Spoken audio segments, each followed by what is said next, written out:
All right, everyone, it's Tuesday. Let's talk about Raw. Um, Great show. I mean, I was a little going into this one being like, how are they going to top last week? Because they put so much into last week. But I loved what they did with this episode because I think it reminded us about like why Raw is just good in general. I will say, some parts I like better than others. They're starting to build up Saturday night's main event, which I like. I'm really excited to see Jey Uso and Gunther. I don't think they're gonna, if like, I don't know. I was very much camp. Let's get the belt off of Gunther, but I don't think it's going to be Jey. I'll be surprised if it is Jey, but we have 2 weeks, so let's see what they do to make this happen. We have people starting to say that they're going to Royal Rumble. So far, not many women. Excuse me. But, the people you suspect. I did really, really love the in-ring with Seth, CM Punk, and Drew McIntyre. Interestingly, I was reading a lot, like that the next thing for Seth was to really, really become a heel, and people thought he would like go away and come back and then have a whole new thing. They didn't do that. I can still see a heel turn. I think the most interesting thing to me and what I love, right, because the best storylines have some realism to it, it's like Seth's not always wrong, like in what he's saying. And I think it's also interesting because you have like three people in that situation who have very different perspectives, don't like each other, but some have things in common. Like you would think Drew and Seth would get along because they both don't like the bloodline, but they don't. So I do think it was a great promo. CM Punk's a great promo. We all know that. I loved the like walking him to the ring and everything. I just loved all of it. It looked beautifully shot and it's just very engaging, and all three of them were engaging during it. I was like Penta, I like was so excited to see him. I've never really watched him before. I just haven't, I only have so many hours in the day, y'all, and in the week to watch wrestling. So I'm kind of limited in what I watch sometimes. But I thought it was a good match. I feel like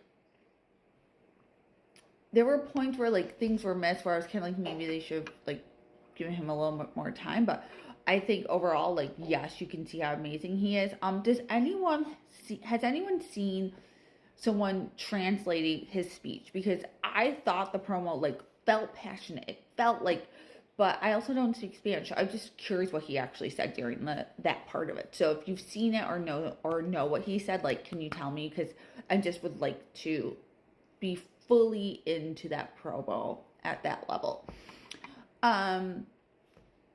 So yeah, overall, I feel like I don't know what's going on with American Made and Chad Gable. I'm kind of confused.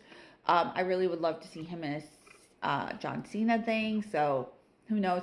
Also, still haven't seen Logan Paul. I keep like Gunther came out. I thought it was going to be Logan Paul. I didn't realize it was going to be Jey Uso. Love Jey Uso, but like I feel like Logan Paul has to pop up somewhere soon, right? Like, come on.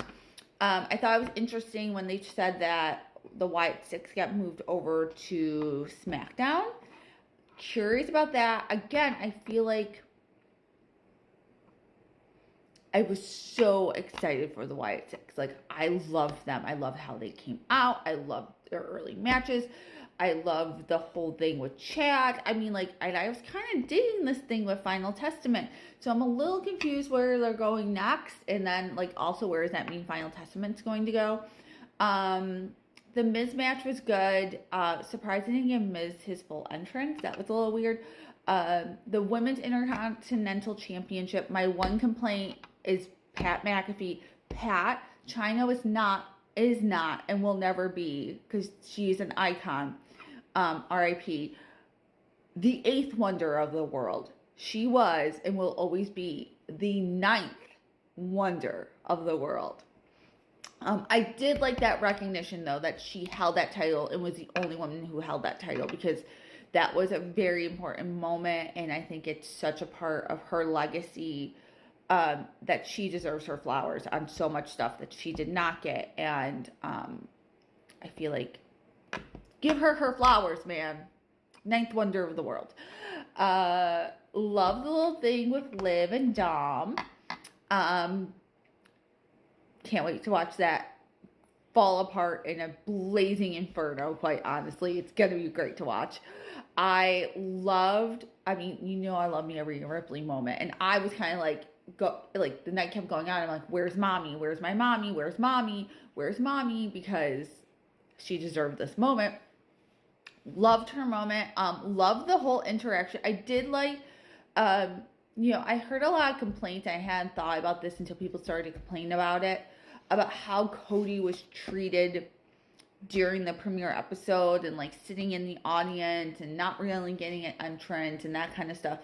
And like when I saw Braun Breaker, I'll talk about that match in a minute, and also Bayley, I was kind of like, like I kind of got it. It kind of felt weird, but I love what they did with Bayley, with her coming into the ring. I forgot that was her hometown. I love the interaction with her and Nia and Rhea. I loved Rhea's face when Nia Jax came out. She just does these great subtle things that are just like take everything to the next level, where she was just kind of like this woman again. Yeah, and I am curious who's going to be, Rhea Ripley's next kind of feud, because she needs a good, solid, big feud. I don't think it's Nia, though. I don't love Nia's promos. I don't think she can match Rhea at the level that we want or need for Rhea. She really needs someone to be elevated by her, like a thing with her, or someone who's already there. Which, Charlotte Flair? Maybe? Been a long time since we've seen a Rhea Ripley Charlotte Flair match, right? And the last one I remember was a banger. So let's see. Speaking of bangers, the Sheamus match, it was a good match. It was solid. It was not my favorite one. It was kind of in that place on the card. You were kind of like, eh. But I do love Sheamus. I think he's great. And I do love whatever's going to happen next with Braun Breaker. So that was pretty cool. With the women's intercontinental match, very happy for Lila Raw. Did not see it going that way. That was not what I thought was going to happen. But very happy for her. I feel like the crowd was not as into that match. So if someone was there, can you tell me if I'm misreading it from the TV, or if it was just kind of like people were over it by the time it happened? Curious. All right, Damian Priest. Dude, him and Finn did an amazing job with that match. There were some really cool high spots. I could have done without the stretcher gimmick, but I did love watching it roll and like him roll back into the ring. That was great, like just athletic timing. Also, every time he does the coup de grace, someone explain to me how that is done and he doesn't hurt someone. Because every time I see someone do that, I am like, that has to hurt. That was like moments of Penta stuff where I was like, that has to actually hurt someone. And I kind of love that moment. I love that part about being a fan of professional wrestling, right? Where they do such a great job with their job of making you believe it's all real, that you just like can't imagine it not hurting.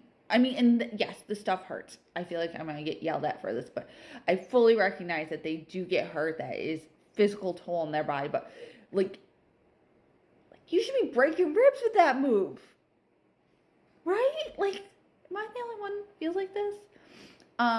With that, thought it was a solid episode of Raw. I will say I'm not loving the fact that we don't, they made that big announcement of how they weren't going to have a set time. It could be, I'm not loving that. I would like a set amount of time. I would like to know when I'm going to bed. So I'm a little frustrated with that, but that is because I'm an old lady and I like schedules and routines and all that kind of stuff. So I might be the only one. So tell me, what did you think of Penta? What did you think about the Rhea Ripley spot? What do you think about Jey Uso? And what do you think about not knowing when the show is going to end every week? All right. Let me know your thoughts. I'll see you all hopefully back Saturday. I didn't really love SmackDown last week, so I didn't do a video, but I'll try at least get you guys Raw coverage every week, as long as it's up to you. All right.